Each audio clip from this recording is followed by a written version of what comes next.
ओम शांति। 12 अप्रैल 2025 बाबा के महावाक्य हैं। बाबा कहते हैं, मीठे बच्चे, तुम्हारा यह ब्राह्मण कुल बिल्कुल निराला है। तुम ब्राह्मण ही नॉलेजफुल हो। तुम ज्ञान, विज्ञान और अज्ञान को जानते हो। प्रश्न है, किस सहज पुरुषार्थ से तुम बच्चों की दिल सब बातों से हटती जाएगी? उत्तर, सिर्फ रूहानी धंधे में लग जाओ। जितना जितना रूहानी सर्विस करते रहेंगे उतना और सब बातों से स्वतः दिल हटती जाएगी। राजाई लेने के लिए पुरुषार्थ में लग जाएंगे, परंतु रूहानी सर्विस के साथ साथ जो रचना रची है उसकी भी संभाल करनी है। गीत हैं, जो पिया के साथ है उस पे ज्ञान की बरसात है। ओम शांति। पिया कहा जाता है बाप को। अब बाप के आगे तो बच्चे बैठे हैं। बच्चे जानते हैं हम कोई साधु सन्यासी आदि के आगे नहीं बैठे हैं। वह बाप ज्ञान का सागर है। ज्ञान से ही सद्गति होती है। कहा जाता है ज्ञान, विज्ञान और अज्ञान। विज्ञान अर्थात देही अभिमानी बनना, याद की यात्रा में रहना, और ज्ञान अर्थात सृष्टि चक्र को जानना। ज्ञान, विज्ञान और अज्ञान, इसका अर्थ मनुष्य बिल्कुल नहीं जानते हैं। अभी तुम हो संगम युगी ब्राह्मण। तुम्हारा यह ब्राह्मण कुल बिल्कुल निराला है। उनको कोई नहीं जानते। शास्त्रों में यह बातें हैं नहीं कि ब्राह्मण संगम पर होते हैं। यह भी जानते हैं प्रजापिता ब्रह्मा होकर गया है, उसको आदि देव कहते हैं। आदि देवी जगदम्बा वह कौन है, यह भी दुनिया नहीं जानती। जरूर ब्रह्मा की मुख वंशावली ही होगी। वह कोई ब्रह्मा की स्त्री नहीं ठहरी। एडॉप्ट करते हैं ना, तुम बच्चों को भी एडॉप्ट करते हैं। ब्राह्मणों को देवता नहीं कहेंगे। यहाँ ब्रह्मा का मंदिर है, वह भी तो मनुष्य है ना। ब्रह्मा के साथ सरस्वती भी है, फिर देवियों के भी मंदिर हैं। सभी यहाँ के ही मनुष्य हैं ना। मंदिर एक का बना दिया है। प्रजापिता की तो ढेर प्रजा होगी ना, अब बन रही है। प्रजापिता ब्रह्मा का कुल वृद्धि को पा रहा है एडॉप्टेड धर्म के बच्चे। अब तुमको बेहद के बाप ने धर्म का बच्चा बनाया है। ब्रह्मा भी बेहद का बच्चा ठहरा। इनको भी वर्षा उनसे मिलता है। तुम पोत्रे पोत्रियों को भी वर्षा उनसे मिलता है। ज्ञान तो कोई के पास है नहीं, क्योंकि ज्ञान का सागर एक है। वह बाप जब तक ना आए तब तक किसकी सद्गति होती नहीं। अभी तुम भक्ति से ज्ञान में आए हो सद्गति के लिए। सतयुग को कहा जाता है सद्गति, कलयुग को दुर्गति कहा जाता है, क्योंकि रावण का राज्य है। सद्गति को राम राज्य भी कहते हैं, सूर्यवंशी भी कहते हैं। यथार्थ नाम सूर्यवंशी चंद्रवंशी है। बच्चे जानते हैं हम ही सूर्यवंशी कुल के थे, फिर 84 जन्म लिए। यह नॉलेज कोई शास्त्रों में नहीं है, क्योंकि शास्त्र तो हैं ही भक्ति मार्ग के लिए। वह तो सब विनाश हो जाएंगे। यहाँ से जो संस्कार ले जाएंगे वहाँ वह सब बनाने लग पड़ेंगे। तुम्हारे में भी संस्कार भरे जाते हैं राजाई के। तुम राजाई करेंगे, वह साइंसदान फिर उस राजाई में आकर जो हुनर सीखते हैं वही करेंगे। जाएंगे जरूर सूर्यवंशी चंद्रवंशी राजाई में। उनमें है सिर्फ साइंस की नॉलेज। वे उसके संस्कार ले जाएंगे। वह भी संस्कार हैं, वह भी पुरुषार्थ करते हैं। उनके पास वह इल्म यानी विद्या है। तुम्हारे पास कोई दूसरी विद्या नहीं है। तुम बाप से राजाई लेंगे। धंधे आदि में तो वह संस्कार रहते हैं ना, कितनी खिटपिट रहती है। परंतु जब तक वानप्रस्थ अवस्था नहीं हुई है तो घर बार की भी संभाल करनी है, नहीं तो बच्चों की संभाल कौन करेंगे। यहाँ तो नहीं आकर बैठेंगे। ऐसे कहते हैं जब इस धंधे में पूरी रीति लग जाएंगे फिर वह छूट सकता है। साथ में रचना को भी जरूर संभालना पड़ता है। हाँ, कोई अच्छी रीति रूहानी सर्विस में लग जाते हैं, फिर उनसे जैसे दिल उठ जाएगी। समझेंगे जितना टाइम इस रूहानी सर्विस में देवें उतना अच्छा है। बाप आए हैं पतित से पावन बनने का रास्ता बताने। तो बच्चों को भी यही सर्विस करनी है, हर एक का हिसाब देखा जाता है। बेहद का बाप तो केवल पतित से पावन बनने की मत देते हैं, वह पावन बनने का ही रास्ता बताते हैं। बाकी यह देख रेख करना, राय देना, इनका धंधा हो जाता है। शिव बाबा कहते हैं मेरे से कोई बात धंधे आदि की नहीं पूछनी है, मेरे को तुमने बुलाया है कि आकर पतित से पावन बनाओ, तो हम इन द्वारा तुमको बना रहा हूँ। यह भी बाप हैं, इनकी मत पर चलना पड़े, उनकी रूहानी मत, इनकी जिस्मानी, इनके ऊपर भी कितनी रिस्पॉन्सिबिलिटी रहती है।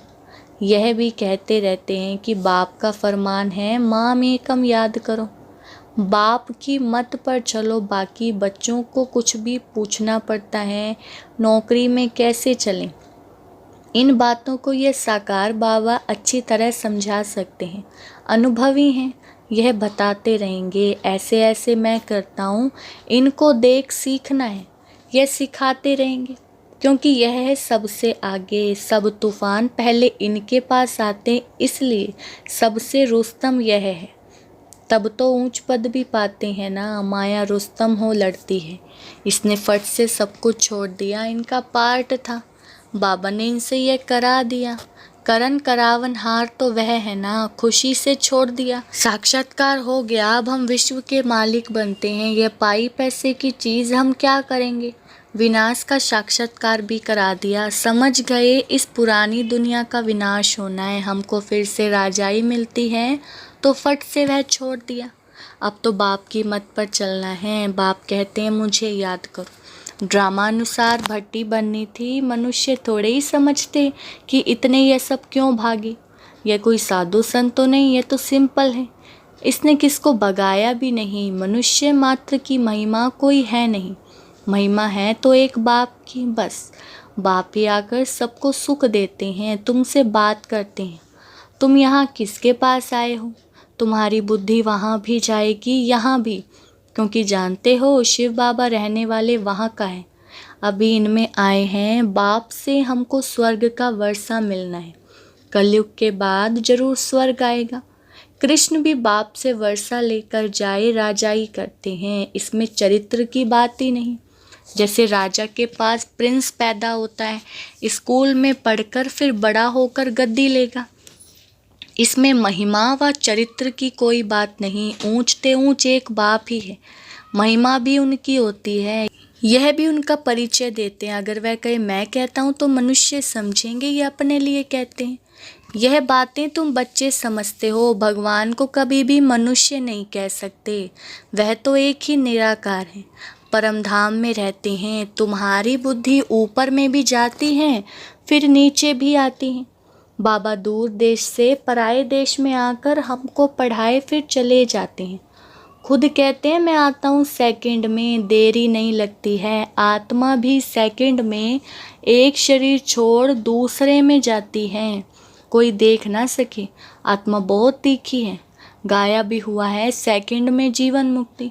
रावण राज्य को जीवन बंद राज्य कहेंगे। बच्चा पैदा हुआ और बाप का वर्षा मिला, तुमने भी बाप को पहचाना और स्वर्ग के मालिक बने। फिर उसमें नंबरवार मर्तबे हैं पुरुषार्थ अनुसार। बाप बहुत अच्छी रीति समझाते रहते हैं। दो बाप हैं, एक लौकिक और एक पारलौकिक। गाते भी हैं दुख में सिमरन सब करे, सुख में करे ना कोई। तुम जानते हो भारतवासियों को जब सुख था तो सिमरन नहीं करते थे, फिर हमने 84 जन्म लिए, आत्मा में खाद पड़ती है तो डिग्री कम होती जाती है। 16 कला संपूर्ण, फिर 2 कला कम हो जाती है। कम पास होने कारण राम को बाण दिखाया है, बाकी कोई धनुष नहीं तोड़ा है। यह एक निशानी दे दी है। यह है सब भक्ति मार्ग की बातें। भक्ति में मनुष्य कितना भटकते हैं। अब तुमको ज्ञान मिला है तो भटकना बंद हो जाता है। तो शिव बाबा कहना ये पुकार का शब्द है, तुमको ये शब्द नहीं कहना है, बाप को याद करना है। चिल्लाया तो गोया भक्ति का अंश आ गया है। भगवान कहना भी भक्ति की आदत है। बाबा ने थोड़े ही कहा है कि हे भगवान कहकर याद करो, अंतर्मुख हो मुझे याद करो। सिमरन भी नहीं करना है, सिमरन भी भक्ति मार्ग का अक्षर है। तुमको बाप का परिचय मिला, अब बाप की श्रीमत पर चलो।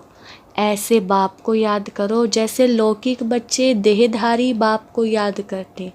खुद भी देह अभिमान में है तो याद भी देहधारी बाप को करते। पारलौकिक बाप तो है ही देही अभिमानी, इसमें आते हैं तो भी देह अभिमान नहीं होता। कहते हैं हमने यह लोन लिया है, तुमको ज्ञान देने लिए मैं ये लोन लेता हूँ। ज्ञान सागर हूँ, परंतु ज्ञान कैसे दूँ? गर्भ में तो तुम जाते हो, मैं थोड़े ही गर्भ में जाता हूँ। मेरी गति मत ही न्यारी है, बाप इसमें आते यह भी कोई नहीं जानते। कहते भी हैं ब्रह्मा द्वारा स्थापना, परंतु कैसे ब्रह्मा द्वारा स्थापना करते हैं, क्या प्रेरणा देंगे? बाप कहते हैं मैं साधारण तन में आता हूँ, उसका नाम ब्रह्मा रखता हूँ क्योंकि संन्यास करते हैं ना। तुम बच्चे जानते हो अभी ब्राह्मणों की माला नहीं बन सकती क्योंकि टूटते रहते हैं। जब ब्राह्मण फाइनल बन जाते हैं तब रुद्रमाला बनती है, फिर विष्णु की माला में जाते हैं। माला में आने के लिए याद की यात्रा चाहिए। अभी तुम्हारी बुद्धि में है कि हम सो पहले सतो प्रधान थे, फिर सतो रजो तमो में आते हैं। हम सो का अर्थ भी है ना, ओम का अर्थ अलग है। ओम माना आत्मा, फिर वही आत्मा कहती है हम सो देवता क्षत्रिय वैश्य शुद्ध। वो लोग फिर कह देते आत्मा सो परमात्मा। तुम्हारा ओम और हम सो का अर्थ बिल्कुल अलग है। हम आत्मा हैं, फिर आत्मा वर्णों में आती है। हम आत्मा सो पहले देवता क्षत्रिय बनते हैं। ऐसे नहीं कि आत्मा सो परमात्मा। ज्ञान पूरा ना होने के कारण अर्थ ही मुंझा दिया है। अहम ब्रह्मास्मि कहते हैं, यह भी रोंग है। बाप कहते हैं मैं रचना का मालिक तो बनता नहीं, इस रचना के मालिक तुम हो। विश्व के मालिक भी तुम ही बनते हो। ब्रह्म तो तत्व है, तुम आत्मा सो इस रचना के मालिक बनते हो। अभी बाप सब वेदों शास्त्रों का यथार्थ अर्थ बैठ सुनाते हैं। अभी तो पढ़ते रहना है। बाप तुम्हें नई नई बातें समझाते रहते हैं। भक्ति क्या कहती है, ज्ञान क्या कहता है। भक्ति मार्ग में मंदिर बनाए, जब तप किए, पैसा बर्बाद किया। तुम्हारे मंदिरों को बहुतों ने लूटा है, यह भी ड्रामा में पार्ट है। फिर ज़रूर उन्हों से ही वापस मिलना है। अभी देखो कितना दे रहे हैं, दिन प्रतिदिन बढ़ाते रहते हैं। यह भी लेते रहते हैं, उन्होंने जितना लिया है उतना ही पूरा हिसाब देंगे। तुम्हारे पैसे जो खाए हैं वह हप नहीं कर सकते। भारत तो अविनाशी खंड है ना, बाप का बर्थ प्लेस है। यहाँ ही बाप आते हैं, बाप के खंड से ही ले जाते हैं तो वापस देना पड़े। समय पर देखो कैसे मिलता है। यह बातें तुम जानते हो, उनको थोड़े ही पता है विनाश किस समय आएगा। गवर्नमेंट भी ये बातें मानेंगी नहीं। ड्रामा में नूंद है, कर्जा उठाते ही रहते हैं, रिटर्न हो रहा है। तुम जानते हो हमारी राजधानी से बहुत पैसे ले गए हैं, सो फिर दे रहे हैं। तुमको कोई बात का फिक्र नहीं है, फिक्र रहता है सिर्फ बाप को याद करने का। याद से ही पाप भस्म होंगे। नॉलेज तो बहुत सहज है। अब जो जितना पुरुषार्थ करें, श्रीमत तो बाप की मिलती रहती है ना। अविनाशी सर्जन से हर बात में राय लेनी पड़े। अच्छा, मीठे मीठे सिकिलदे बच्चों प्रति माता पिता बाप दादा का याद प्यार और गुड मॉर्निंग। रूहानी बाप की रूहानी बच्चों को नमस्ते। हम रूहानी बच्चों की रूहानी बाप दादा को नमस्ते नमस्ते, गुड मॉर्निंग। धारणा के लिए मुख्य सार। पहला पॉइंट, जितना टाइम मिले उतना टाइम यह रूहानी धंधा करना है। रूहानी धंधे के संस्कार डालने हैं। पतितों को पावन बनाने की सेवा करनी है। दूसरा पॉइंट है, अंतर्मुखी बन बाप को याद करना है। मुख से हे शब्द नहीं निकालना है। जैसे बाप को अहंकार नहीं, ऐसे ही निरहंकारी बनना है। बाबा ने वरदान दिया है, मनसा संकल्प व वृत्ति द्वारा श्रेष्ठ वाइब्रेशंस की खुशबू फैलाने वाले शिव शक्ति कंबाइंड भव। वरदान का विस्तार, जैसे आजकल स्थूल खुशबू के साधनों से गुलाब, चंदन व भिन्न भिन्न प्रकार की खुशबू फैलाते हैं, ऐसे आप शिव शक्ति कंबाइंड बन मनसा संकल्प व वृत्ति द्वारा सुख, शांति, प्रेम, आनंद की खुशबू फैलाओ। रोज़ अमृत वेले भिन्न भिन्न श्रेष्ठ वाइब्रेशन के फाउंटेन के माफिक आत्माओं के ऊपर गुलावाशी डालो। सिर्फ संकल्प का ऑटोमेटिक स्विच ऑन करो तो विश्व में जो अशुद्ध वृत्तियों की बदबू है वह समाप्त हो जाएगी। स्लोगन है, सुखदाता द्वारा सुख का भंडार प्राप्त होना, यही उनके प्यार की निशानी है। अव्यक्त इशारे, कंबाइंड रूप की स्मृति से सदा विजयी बनो। जितनी शक्तियों की शक्ति है उतनी ही पांडवों की भी विशाल शक्ति है, इसलिए ही चतुर्भुज रूप दिखाया है। शक्तियाँ और पांडव इन दोनों के कंबाइंड रूप से ही विश्व सेवा के कार्य में सफलता प्राप्त होती है। इसीलिए सदा एक दो के सहयोगी बनकर रहो। जिम्मेवारी का ताज सदा पड़ा रहे। अच्छा, ओम शांति।